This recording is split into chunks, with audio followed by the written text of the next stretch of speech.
Vous écoutez ITFM. ITFM, la plus belle des radios.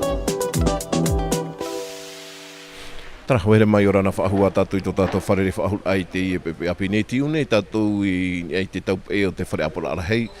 Iunei iriti hiara I a te hei whaaititira atoa no te pā o te hepari mai, tai no te parano te taurumi, te mei ti mua tātou I a me miti. I ora na Yorana tātou I te wharere ai tēnei mahana. te me mata mo te iriti hiai no te whaanhor a whaaititira na te taatira. Bai promorua, te mahana mata morua iriti I te taatira te whaanhora no prono te taurumi, o I hoi o manaura, no whaamai te taatira, ti a auhia vaihere, nāna ia ti a aura te prono tēnei taatira. Te oaoa nei, tēnei taatira no te whaatapura I te whaanhora o hoi prono mata moro te prono te taurumi, wa amuit o mai te temo mamari mai mi ta oe I tira te vene te whea non orain I te prono te iwi, te raau, te veitu ane te temo mamai ora I te hau, nā ria te taupo, te hei, rau atua te mo whaanhora o tarato ia o oarata te taatira o oare te mahana. Tēnā ora I te prau o te hap o I te mētira, hap o I te mērhein. Ai te rato I rahi mei te mahana, I aura I auhi o ahuru mapai ara ahuru mahitu taatira, tarara o ora te pritini no te whaanhora I rawe mata mua hia I te piana tātou prohia I te assemblée no Tahiti nei. Ohi ane no rato I te rurura mei te whea o pare mai. Ai taro atu, iau te whaaror awo ia matiata I te proporor ano te mea ateine te taatira, amauhia te taatira I te matahiti meiri enira, no opua no atura rato I te whaatupu I tēnei whaanhora.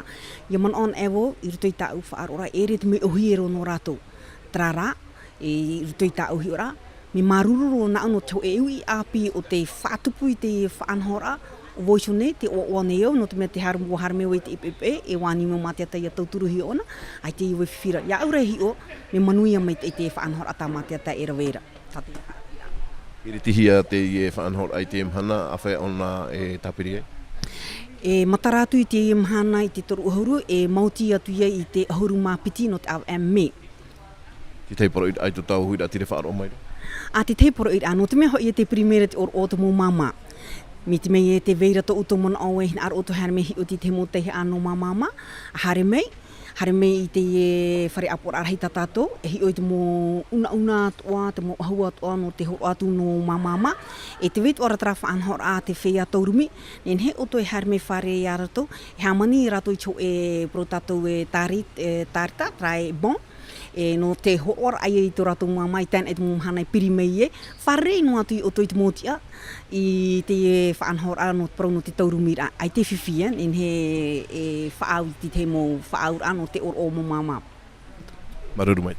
Maruru, ha marurut o ia Hiti FM o ia hoi o te tēro mai I te mhana ne no te me o oe te amui meru te whaanhona, te ha marurut ne te taatira ia Hiti FM, pauro tom hana, te na oropa e umatiata whaar on I tau tau mo pe me o oa te ria no te me whaituitur at o hoa I te mo taatira, te mo taatato whaar o mai rei a tātou I te mhana. Maruru mai te Hiti FM, te hin arto ara te taatira ha maruru mai te to tātou piritini, tātou peritini o te ho o mai te wahai, na tēnei taatira, no te whaar I ahoai te taatira apiro ino, maru mai te peritini, mi te whaar o mai roe, nā ria tau e mo whea I raro e no mai au, e te mo whea ro e hupātoa. I mai te tātou I te imhana, e ia nui te arawha. Maruru. Vous écoutez ITFM.